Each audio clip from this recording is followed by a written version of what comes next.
So last night, ex-UFC middleweight champion Dricus du Plessis beat Kamaru Usman in dominant fashion.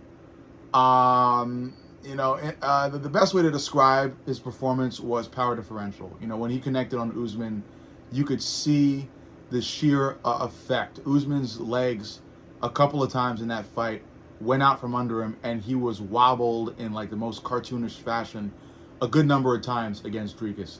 And, Usman didn't particularly perform terrible. He brought a really strong chin with him to this fight, similar to that of Justin Gaethje against Ilya at UFC Freedom 250. His technical ability also looked pretty sharp. He had a big moment late in the fight that had Dricus on the run. And I just wish Usman, went for more moments like that from the start. I felt like Usman was a little too complacent throughout the early part of the fight, but I get why. Dricus is a very, very strong, powerful fighter. The guy's stronger than most of his division, and Usman's coming up from welterweight. Usman's not, some natural middleweight who's been fighting at middleweight for years. He's coming up from welterweight. This is his first middleweight fight in a while, if not ever, I believe. But yeah, it was power differential, and you can point it out from the time the fight was made. When the fight was given the date, I told you guys that Usman, it's a bad matchup for Usman. He's too small for Dricus. That's what I said, and I stood by it, and it came to pass. But what I want to talk about in this video is what's next for Dricus, because Dricus, in true Dricus-like fashion, is he's got his mind on that belt. So the minute he beat Kamaru and was given his opportunity to make a victory speech, he called for the title shot. Obviously, it's the best time to call for a title shot for him as well, because who's the current title holder at middleweight? It's Sean Strickland, the guy that Dricus has beat twice in a row. The guy that Sean has no answers, or the guy that Dricus has all the answers for. Sean has no answers to beat Dricus with. So if Dricus was to get the title shot, he's a shoo-in to win the title, because Sean is such a he's not capable of changing his style up a lot. He's known for the jab, teep, Philly shell mixture, and that's pretty much it. And it can be effective. That's why he's holding the belt. And his grappling is also really good. He's slippery. He's got a great scramble. He's very strong on the ground. But when it comes to striking on the feet, it's the same old carbon copy Philly shell jab teep, jab cross teep. And Dricus knows how to disrupt that. Dricus knows the jab Philly shell nonsense isn't going to stop him. He'll finish the fight the same way he did the other two. Just, spamming that blitz and being able to land the last 2 to 3 punches in the blitz cleanly on Strickland, because Strickland can only use that Philly shell nonsense for the brunt of the Dricus blitz, not the full thing. So yeah, if Dricus was to get the title shot, I think it would be an easy win. What's in the way of Dricus getting the title shot is a man by the name of Nasruddin Imavov, a French sniper who's put on a row of wins in recent memory. Big one being against Israel Adesanya. That was huge. He's also proved to have really, really good grappling. Specifically his sprawl is very, very squeaky clean. He showed that off against Brendan Allen. Nasruddin has proven that he's championship material. I think he's thoroughly been tested in all areas of MMA in his title run. And all that's left is to really, finally get the title shot. And I feel like Nasruddin is getting in his own way of getting that title shot. I'm very upset at him for it. I am a Nasruddin Imavov fan. I like Nasruddin. I'm a fan. I like the way he fights.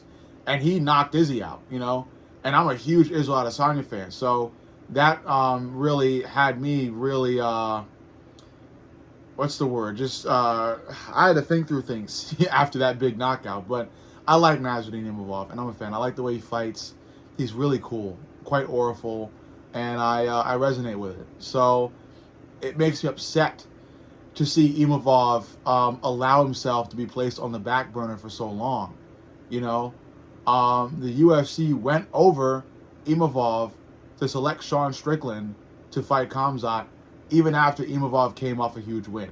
Even after Imavov was the one being talked about to be the kryptonite to Khamzat Chimaev's fighting style. So it really made me upset to see Imavov not be vocal about the UFC clearly overlooking him to select Sean Strickland to be the one to fight Khamzat. And then if I'm Imavov, I'm getting even more upset that Strickland actually became the first guy to beat Khamzat Chimaev in the UFC. You know, that could have been Imavov. That whole performance could have been Imavov's. Because I do believe Imavov has what it takes to beat Khamzat. I've been calling Imavov Khamzat's kryptonite for, I think, the better part of a year now. Because Imavov has shown to have one of the best sprawls I've seen in the UFC. And I know that may sound like I'm, glazing Imavov or, I don't know what the right word is, but it seems like I'm glazing Imavov, and I get it. But rewatch Imavov versus Brendan Allen. I know Brendan Allen isn't some Khabib-like fighter, but he's got really, really good grappling. And he really spent most of that fight against Imavov spamming for takedowns, He used every single last bit of his energy to go for takedowns. And Imavov would, just negate takedown after takedown with successful sprawl after successful sprawl. And they were all done quickly with excellent technique. So I think Imavov has what it takes to cancel out the very, very strong, relentless grappling of Khamzat Chimaev. And if Imavov can force the fight to stay on the feet, I think Imavov has one of the best jabs and crosses I've seen yet. Definitely not the best, but one of the best. His straight punches, his uppercuts, his striking overall is very precise. That's why I refer to him as a French sniper. I think he has what it takes, or would have had what it took to outstrike Khamzat Chimaev and force him to stay on the feet to be outstruck throughout the entire fight. I think Imavov can do the same to Sean Strickland. I think Imavov versus Strickland is a tough fight for Imavov, though. Just as tough as it will be for Sean Strickland. I hope that Imavov is going to be the next guy to fight Sean Strickland. I'm not fully sure that will happen. I think the UFC likes Dricus. I think Dricus has a big fan base in South Africa. And I think, there is a world where the UFC looks over Nasruddin Imavov once again to select Dricus du Plessis to fight Sean Strickland.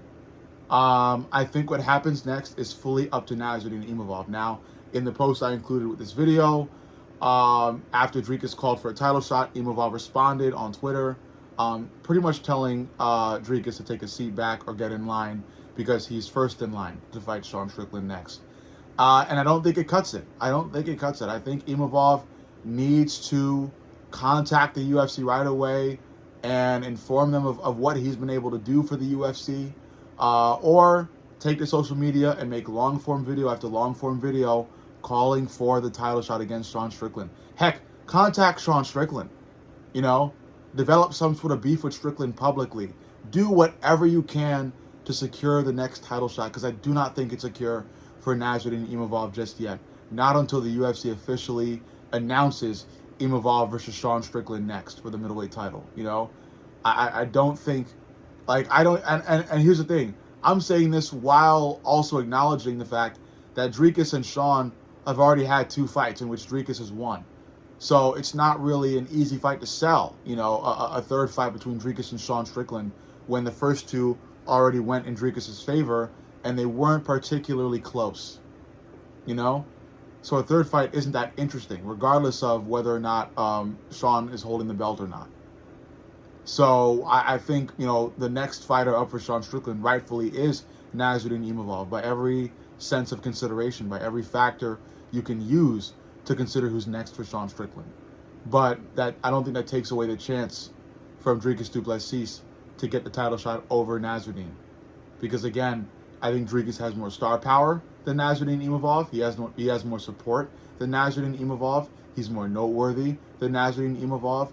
And a lot of mainstream MMA fans just do not know much about Nasruddin Imavov. They don't. And it's Nasruddin Imavov's fault. He's not that vocal. He's not that much of a talker. He's not that much of a media personality. He's not hooking up with streamers to go on stream in the gym and create some content for Instagram and YouTube and Twitter and what have you.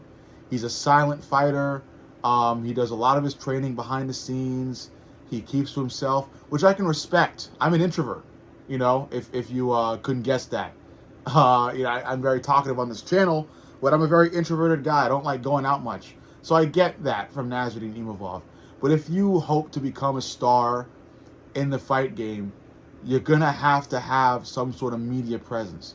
You know, I don't even think you have to be an extrovert to get online and hop on the camera and make videos. I do it, you know, and I'm not an extrovert, and I hop on camera and make videos. So Nasruddin can easily do the same thing. He's just got to find the wherewithal to do it, you know. And I really hope he does it, because I think, you know, he's in real danger of being looked over again. I don't think a simple response on Twitter, to Dricus, to a video of Dricus winning his last fight, is going to secure you a title shot. No matter how many wins you've strung together, no matter how many fans are calling your name out to receive the title shot, you have to get your name out there yourself. Do not become fully reliant on the fans. Do not become fully reliant on the UFC and some, you know, behind-the-scenes promise they made you. Take to social media, make the videos public, and call for what you deserve. Michael Chandler tried to do the same thing against Conor McGregor. It didn't work out for him, you know, but credit to Mike. He, at least in every stadium and every public event he was at, he would call out Conor McGregor. Imavov needs to do the same thing. He needs to be obsessed with Sean Strickland with it, you know, for the next few weeks or months, making videos about Sean, responding to Sean's tweets. Even Magomed Ankalaev did a version of this against Alex Pereira. You know, at the very least, Nasruddin should take a page out of Magomed Ankalaev's book and start tweeting a little more. You know, if you do want to rely on Twitter responses to secure a title shot, you're gonna have to make a lot more of them, not just one. You know, so Imavov, I hope this guy starts, you know, moving the mouth a little more. I hope he starts getting a little more talkative when it comes to securing a UFC title shot, because Dricus du Plessis might be next up once again.